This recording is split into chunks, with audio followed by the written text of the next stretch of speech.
Our team has more new reporting on this big story. Tonight, D.C. officials released the transcripts of the 911 calls for help, and they face concerns over how long it took first responders to get to district dogs. Katie Lusso is here to fill us in. Katie, what did you learn? Well, I think the biggest takeaways, Leslie, are that the D.C. Office of Unified Communications did not admit that mistakes or errors were made, instead calling this an unprecedented event and saying a dispatcher, quote, misspoke.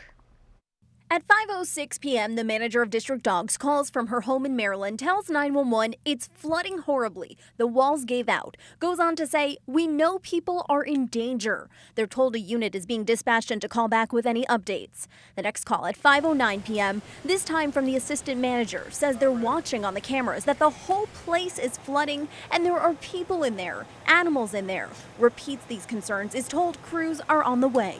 At 5:12 p.m., 911 calls the first caller back, who confirms the walls have collapsed and that there are dogs in the back. At 5:18 p.m., another 911 call, this time from someone inside of District Dogs. They tell 911 they are trapped in water above our heads, that there's a man in the water who they haven't heard from in a while.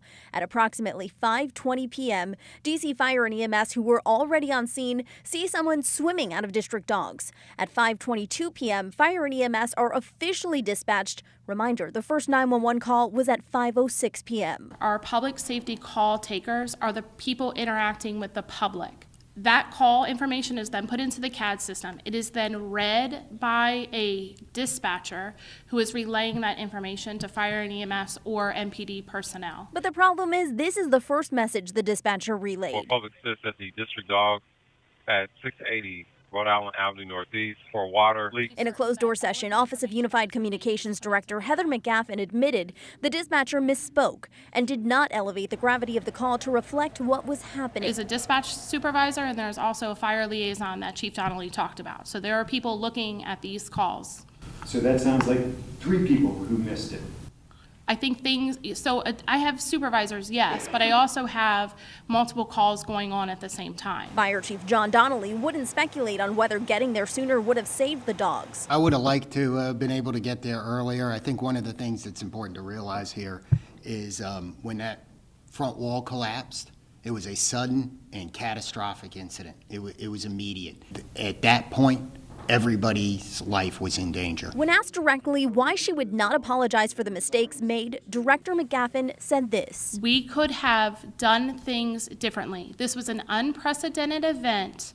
And so now, as we look at what we could have done differently, we are making changes.